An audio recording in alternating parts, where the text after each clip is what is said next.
Bonjour, je m'appelle Martin, bienvenue au Cuisine Craft. Si vous avez envie d'impressionner votre monde avec une recette ultra originale, je vous propose notre pizza grillée aux épinards en sauce Alfredo. Et en plus, c'est une recette qui se fait sur le barbecue.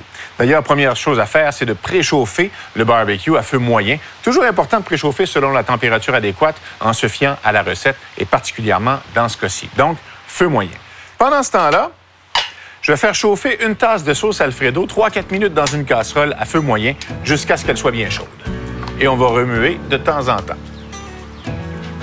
Quand c'est bien chaud, on va ajouter 300 g d'épinards dégelés et bien égouttés, très important, et une cuillère à thé de piment rouge broyé.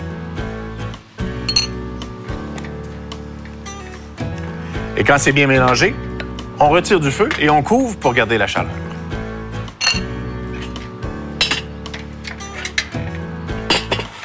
J'ai abaissé une boule de 700 g de pâte à pizza en un cercle de 14 pouces sur une surface légèrement enfarinée. Ensuite, j'ai transféré ma pâte sur une plaque à pizza légèrement vaporisée d'enduit à cuisson. Maintenant, avant de mettre sur la grille, on va badigeonner avec un peu d'huile d'olive. C'est important de toujours utiliser une pâte à pizza réfrigérée. Vous allez en trouver à l'épicerie, soit dans le rayon des réfrigérés ou des surgelés, mais vous pouvez aussi vous la procurer chez votre pizzeria du coin.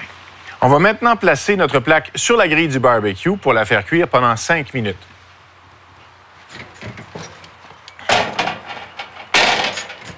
Une pizza cuite sur le barbecue ressemble beaucoup à une pizza de pizzeria parce que la chaleur du barbecue est similaire ou à peu près à celle d'un four de pizzeria comparativement à un four conventionnel. Et en plus, ça va vraiment donner un petit goût de fumée à la pâte. On est prêt maintenant à mettre la garniture sur notre pizza. Je commence par étendre les épinards en sauce. J'ajoute aussi une tasse et demie de poitrine de poulet désossée et sans peau cuite et hachée en petits morceaux. J'ajoute aussi une tasse de fromage cheddar très doux et mozzarella Petit Québec râpé. Et pour terminer, 4 tranches de bacon à faible teneur en sel, cuit et émietté. On va maintenant faire glisser la pizza sur la grille du barbecue et poursuivre la cuisson 5 à 7 minutes.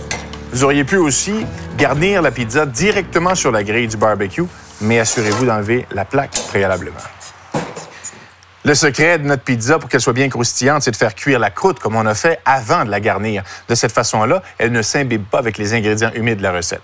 En 30 minutes, vous avez une savoureuse pizza qui va faire le bonheur de vos invités lors de vos réceptions extérieures. Vous voulez d'autres idées recettes et d'autres vidéos? Visitez-nous sur craftcanada.com.